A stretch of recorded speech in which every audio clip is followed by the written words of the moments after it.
ॐ अज्ञानतिमिरान्धस्य ज्ञानाञ्जनशलाकयः चक्षुरुन्मिलितं येन तस्मै श्रीगुरवे नमः।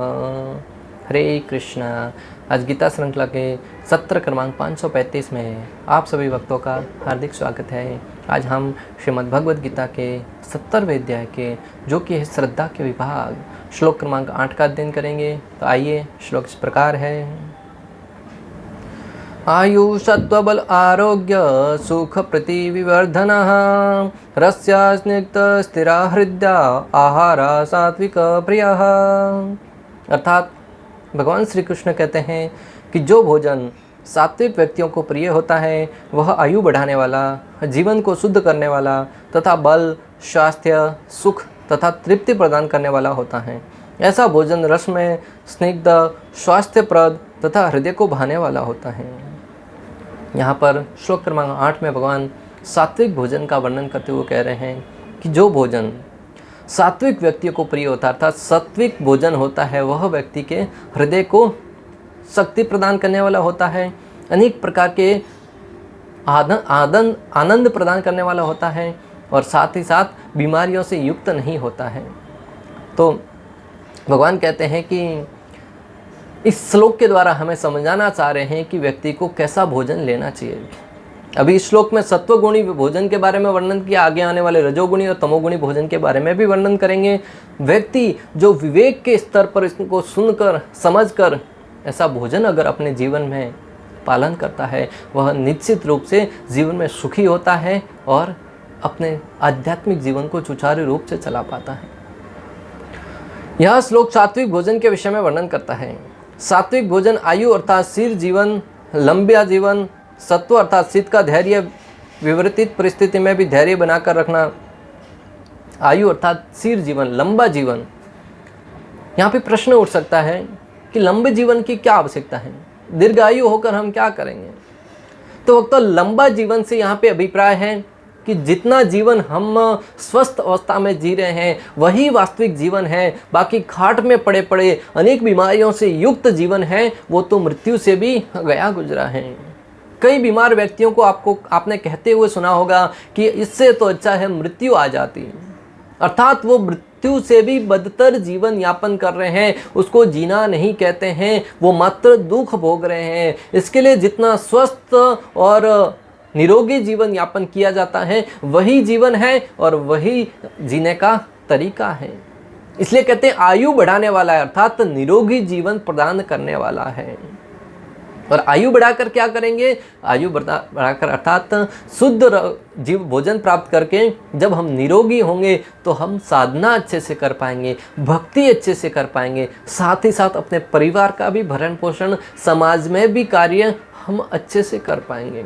अपना व्यापार हो, सामाजिक कार्य हो, पारिवारिक कार्य हो, भले अगर विद्यार्थी है तो पढ़ाई का कार्य है, वो सारे के सारे तभी ठीक से कर पाएगा जिसका शरीर है वो निरोगी है।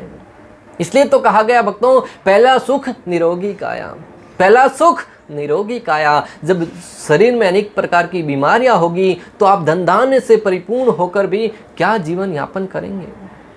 आज की तारीख में तो हम देख सकते हैं कि कई ऐसे लोग हैं जिनके पास इतना धन है कि उसकी 7 पीढ़ियां हैं वो बैठे बैठे खाएं तब भी समाप्त नहीं होने वाला है।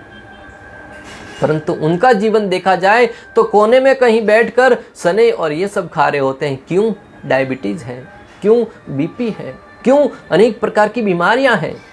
इतना धन किस काम का, जो अपने मन पसंद का भोजन भी न कर सके, जिसके सामने अनेक प्रकार की मिठाइयाँ रखी हुई है, फिर भी उन मिठाइयों का सेवन करने में उसकी बीमारियां अगर बीच में आ रही हैं तो उस धन धान्य का कोई लाभ नहीं है। और दूसरी तरफ एक संत है जिसके पास न तो धन है, न रुपया है, न पैसा है, न गाड़ी है, न बंगला है, यहाँ तक कि शाम का भोजन कहाँ से मिलेगा उसका भी कोई भी अभी तक पता नहीं है। परंतु वो उन धनवान व्यक्तियों के घर पे जब जाते हैं तो वहाँ पर बैठकर बहुत ही स्वादिष्ट और आनंद प्रदान करने वाले, जो जीवन को सुख प्रदान करने वाले ऐसे सात्विक भोजन का सेवन कर रहे हैं। और दूसरी तरफ उस घर का मालिक जो धन धान्य से परिपूर्ण है, जिनके बैंक में कितना धन पड़ा है उसको स्वयं को पता नहीं है, वो एक कोने में बैठकर रूखा सूखा भोजन खा रहा है। तब समझिए कौन अमीर है और कौन गरीब है, किसका जीवन लाभदायक है और किसका जीवन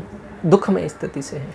इसलिए साधना के लिए भी निरोगी जीवन का बहुत आवश्यक है, और निरोगी जीवन भक्तों शुद्ध आहार से ही प्राप्त हो सकता है।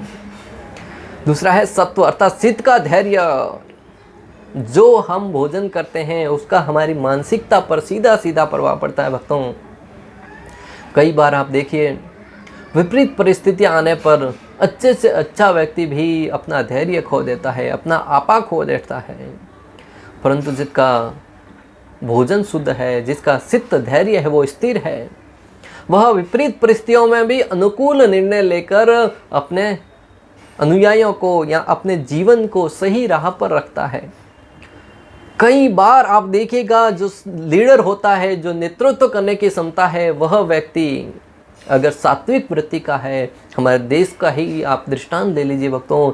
कोरोना काल में जो हमारे लीडर थे, हमारे प्रधान थे, बड़ा प्रधान थे, उन्होंने विपरीत परिस्थितियों में भी अपना धैर्य नहीं खोया और एक से एक ऐसे निर्णय लिए जो इतनी बड़ी जनसंख्या वाला देश होते हुए भी, कोरोना जैसी भयंकर बीमारी में भी देश में अनेक प्रकार के विघ्न आए, संकट आए, कष्ट आए, फिर भी देश को डूबने नहीं दिया।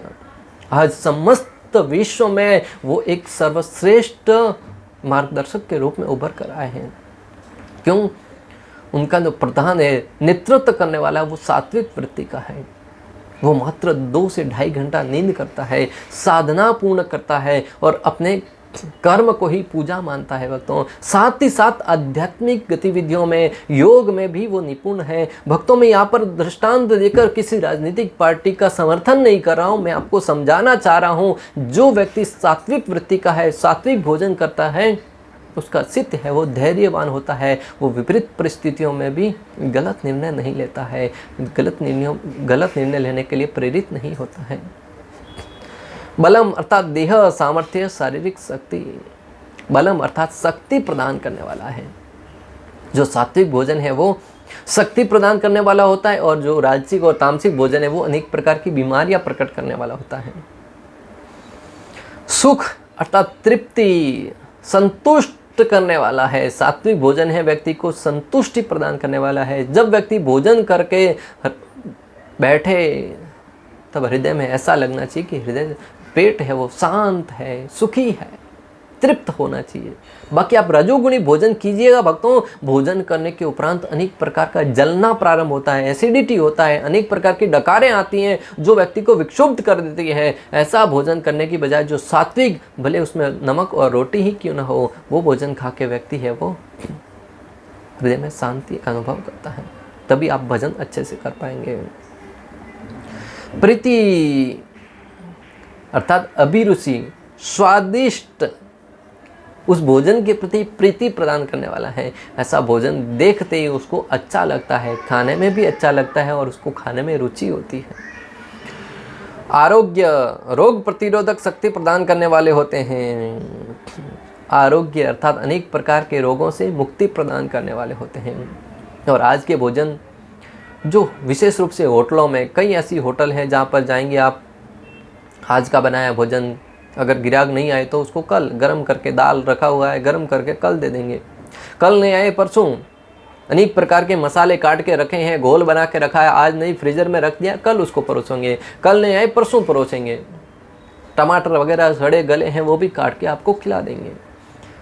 अंदर मसाले युक्त पदार्थ डाले गए हैं, अनेक प्रकार के द्रव्य डाले गए हैं जो खाने में आपको जीवा को आनंद प्रदान करने वाले हो सकते हैं भक्तों, परंतु उस भोजन को खाकर निश्चित रूप से हमारे हृदय में अनेक प्रकार के रोग उत्पन्न होंगे जो हमारे को हॉस्पिटल तक धकेलने के लिए विवश करेंगे।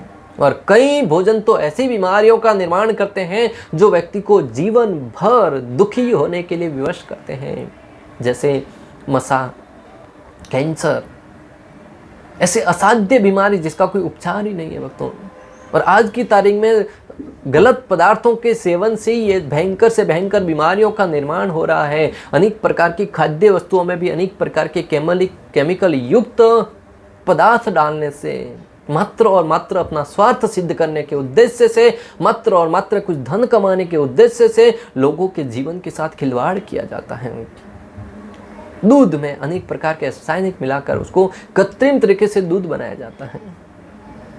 सब्जियां जिसे खाकर व्यक्ति अपने शरीर को निरोगी बनाना चाहता है, उसमें अनेक प्रकार की दवाइयां डाली जाती हैं। गेहूं, हम सोचते हैं कि हम तो सत्वगुणी भोजन ले रहे हैं, परंतु उसके अंदर भी अनेक प्रकार की बीमारियों का रस डाला गया है। इसलिए जो सात्विक भोजन है, जो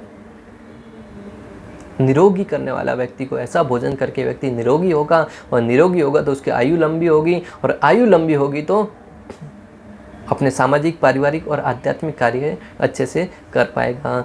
इसलिए भोजन का भक्तों बहुत महत्व है हमारे जीवन में।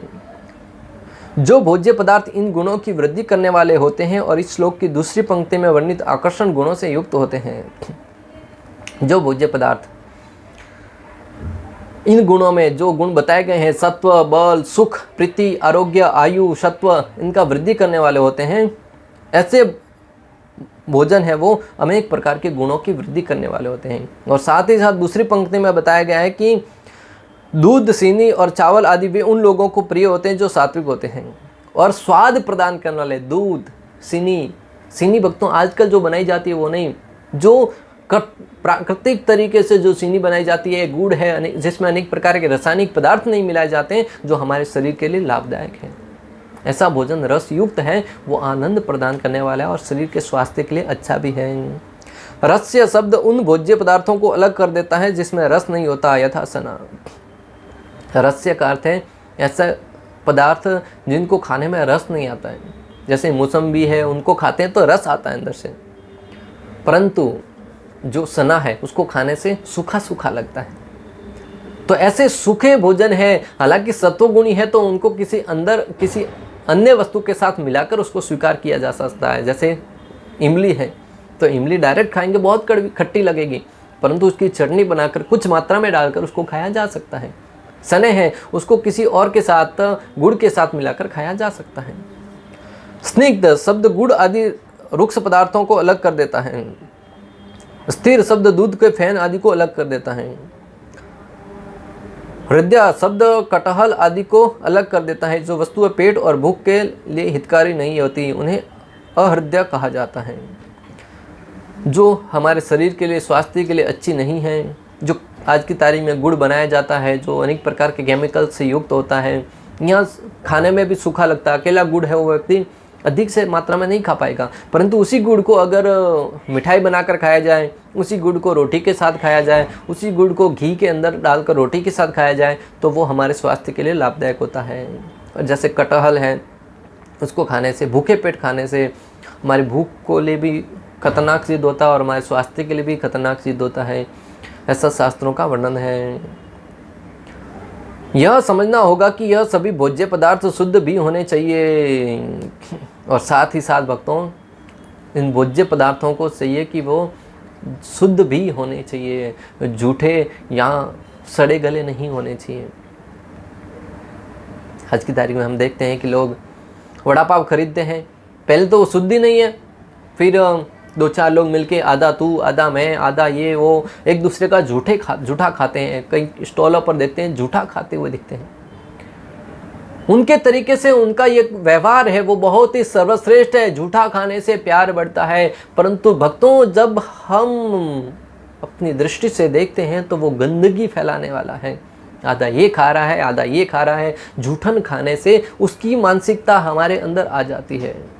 इसलिए जो महान भक्त हैं, भगवान श्री कृष्ण के वैष्णव भक्त हैं, उनका झूठन है वो प्रसाद रूप में स्वीकार किया जाता है। उनकी वृत्ति हमारे अंदर आती है, उनका सेवन करने से हमें आध्यात्मिक लाभ होता है वो। परंतु उसमें भी चाहिए कि जो वरिष्ठ भक्त हैं उनका सेवन झूठा है वो हम खा सकते हैं, हमारा झूठा उनको नहीं खिला सकते हैं। भगवान का महाप्रसाद हम खा सकते हैं, हमारा झूठा भगवान को नहीं खिला सकते। परंतु भौतिकता में लिप्त जो अनेक प्रकार की गलत आदतों में प्रवृत्त है, मुंह में गुटखा भरा पड़ा है और उसके खाया हुआ वड़ा पाव दूसरा व्यक्ति खाएगा, निश्चित रूप से उसकी गंदगी है वो दूसरे में जाएगी। इसलिए ऐसा भोजन शुद्ध होना चाहिए, साथ ही साथ झूठा या ऐसा नहीं होना चाहिए। शुद्ध चेतना में बनाया हुआ भोजन स्वादिष्ट होता है। शुद्ध चेतना में बनाया गया, जिसकी जैसी वृत्ति होगी ऐसा भोजन स्वादिष्ट होगा भक्तों। दृष्टांत के लिए मान लीजिए किसी घर में माता भोजन बना रही है अपने पुत्र के लिए, पुत्र खेलने गया हुआ है, तो पुत्र आएगा, भोजन खाएगा, मान लीजिए प्रतिदिन 2 रोटी खाता है, एक दिन भूख लगी है 3 रोटी, माता ने 2 ही रोटी बनाई थी, पुत्र बोलेगा माता एक और रोटी खानी है। माता का क्या रिएक्शन होगा? बड़ी प्रसन्न होगी, आज मेरा बेटा 3 रोटी खा रही है, बड़े प्रेम के साथ 1 रोटी और बनाएगी और पुत्र को खिलाएगी। ऐसा भोजन पुत्र को शक्ति प्रदान करने वाला होता है, उसके अंदर प्रेम का आदान प्रदान करने वाला होता है। और उसके विपरीत घर में अगर कोई काम वाला या काम वाली रखी हुई है जो भोजन करती है, प्राय आज की तारीख में धनवान लोगों के घर में ऐसा होता है, प्रतिदिन बच्चा 2 रोटी खाता है, उस दिन अगर तीसरी रोटी मांग ली ना, उस बनाने वाले के सर पर हथौड़ा मारने के समान होगा। प्रतिदिन तो 2 खाता, आज 3 की क्या आवश्यकता पड़ गई? झल्लाते हुए अंदर से क्रोध के भाव में तीसरी रोटी बना तो देगी मजबूरी में, परंतु वो रोटी क्रोध वश बनाई गई है, वह रोटी ईर्ष्या द्वेष वश बनाई गई है। इसलिए इस रोटी का जब वो बच्चा सेवन करेगा, उसके हृदय में अनेक प्रकार के गलत आदतों को, गलत प्रकार की प्रेरणा को उत्पन्न करने वाला होगा। इसलिए भोजन कौन सी वृत्ति में बनाया जाता है ये भी महत्वपूर्ण है। माताओं को चाहिए कि जब भोजन बना रहे हो तब इधर उधर की बातें करने में न लगे, अनेक प्रकार के मानसिक ख्यालों को अंदर बुनने में न लगे, बहुत ही सुंदर भगवान श्री कृष्ण का भजन लगाए, भगवान श्री रामचंद्र का या आध्यात्मिक कोई भी धुन लगा दें, महामंत्र का टून लगाए तो बहुत अच्छा है। उस मंत्र को सुनते हुए, उसको गुनगुनाते हुए जब हम भोजन बनाएंगे तो हमारी वृत्ति है, उसका भाव है, उसके अनुरूप भोजन में भी भक्तों भाव आएगा। और उस भोजन को जो स्वीकार करेगा, निश्चित रूप से परिवारों में प्रेम का बढ़ोतरी होगा।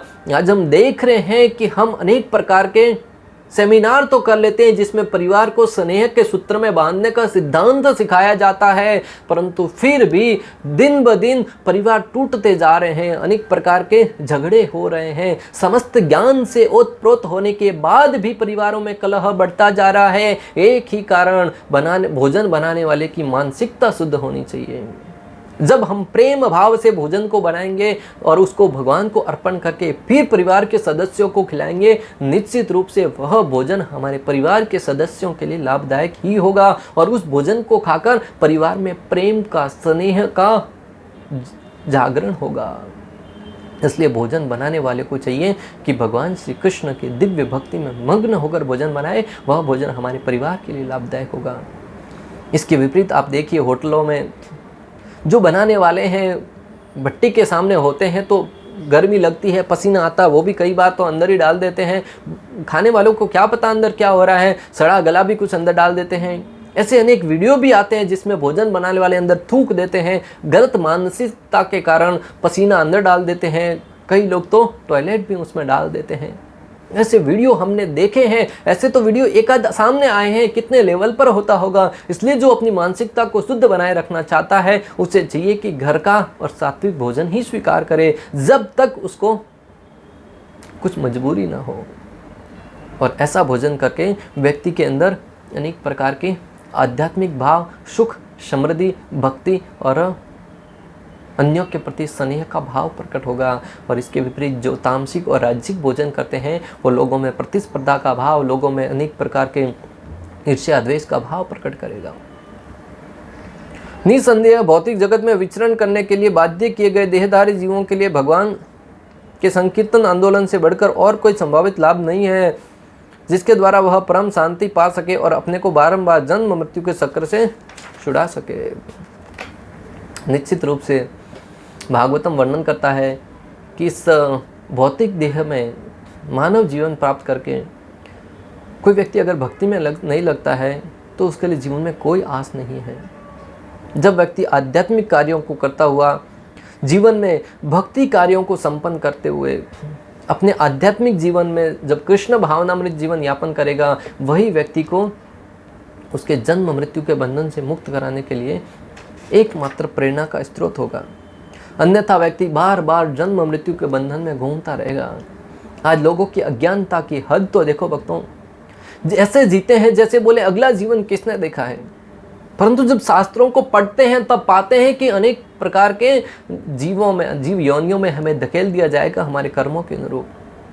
भक्तों, आश्चर्य की हद तो तब हो जाती है जब आज वैज्ञानिक लोगों ने ये प्रूव किया है, ये सिद्ध किया है कि पुनर्जन्म होता है। अनेक लोगों के सैंपल लेकर, अनेक लोगों के ऊपर रिसर्च करके इस नतीजे तक पहुंचे हैं कि वो पूर्व जन्म में जो बता रहा है वो पूर्ण रूप से सटीक सिद्ध है, सत्य है। और उस सिद्धांत को सुनने के उपरांत भी जब लोग इस सिद्धांत को मात्र और मात्र इंद्रिय भोग में लगे रहने के कारण नहीं मानना चाहते हैं, उसको स्वीकार नहीं करना चाहते हैं, तब ऐसे व्यक्तियों के मानसिकता के ऊपर दया आती है, करुणा आती है कि ये मनुष्य जन्म प्राप्त करके भी कौन सी दिशा में जा रहे हैं। पशुओं से भी घृणित कार्य करते जा रहे हैं। पशु हैं वो किसी अन्य का वध करते हैं मात्र और मात्र अपने पेट को, उदर को भरने के लिए, अपने मनोरंजन के लिए नहीं, किसी जीव को पीड़ा पहुंचाने के लिए नहीं। जब वो भूखे होते हैं तभी किसी जीव के ऊपर प्रहार करते हैं। जब उनके पास भोजन होता है, संतुष्ट होते हैं, किसी जीव पर प्रहार नहीं करेंगे। और उनका भोजन मात्र और मात्र वो सामने वाला प्राणी है इसलिए। परंतु मनुष्य को देखिए भक्तों, उसके पास भोजन के लिए अनेक प्रकार की सामग्रियां हैं, एक नहीं अनेक मात्रा में खाद्य पदार्थ उपलब्ध हैं। श्रील प्रभुपाद कहते हैं कि आप दूध से बनाई हुई मिठाइयों को स्वीकार कीजिए, उसमें आनंद है। गेहूं, बाजरा, अनेक प्रकार के धान है, उनका सेवन कीजिए जो आपके जीवन को आनंद भी प्रदान करने वाले हैं और जीवन को निरोगी भी बनाने वाले हैं। परंतु फिर भी व्यक्ति है, मनुष्य है, वो अपनी शक्ति का प्रयोग जीवों के ऊपर निर्मम तरीके से हत्या करने के लिए करता है, मात्र और मात्र जीवा के स्वाद के लिए।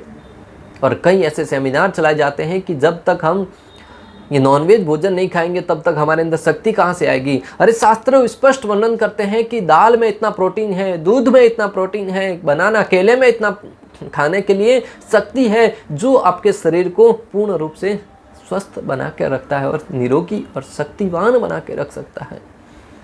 परंतु लोग मात्र अपने जीवा को स्वाद प्रदान करने के लिए इतने हिंसक हो जाते हैं कि अनेक पशुओं का आए दिन वध हो रहा है भक्तों, और वो भी सरकार के संरक्षण में। ये बहुत ही चिंता का विषय है जो मानव जीवन को, मानव योनि को अनेक प्रकार के पाप कृत्यों की तरफ प्रवृत्त कर रहा है। हमें चाहिए कि अगर समाज का कल्याण करना है तो लोगों को ज्ञान प्रदान करें कि वो जीव हत्या से ऊपर उठे, जीवों के ऊपर करुणा करें, दया करें, अपने विवेक से जीवों की रक्षा करने के विषय में विचार करें। यहाँ तक कि पेड़ पौधों की भी रक्षा करना हमारा उत्तरदायित्व है। इसलिए हमारे ऊपर जो उत्तरदायित्व दिया गया है उसका अनुसरण करते हुए भगवान की प्रसन्नता के लिए कार्य करें। वो हमारे जीवन को निश्चित रूप से उचित मार्ग पर ले जाएगा और जो जन्म मृत्यु के बंधन से हमें मुक्त कराने में सहायता कर सकता है। इस प्रकार श्लोक क्रमांक 8 का भक्ति वेदांत तात्पर्य पूर्ण हुआ। अंत तक हमारे साथ बने रहने के लिए आप सभी का हृदयपूर्वक, प्रेम पूर्वक बहुत बहुत धन्यवाद। श्रील प्रभुपाद की जय। श्री श्री राधा गोपीनाथ भगवान की जय। श्रीमद् भगवद गीता की जय। हरे कृष्णा कृष्ण कृष्ण हरे हरे, हरे राम राम राम हरे हरे।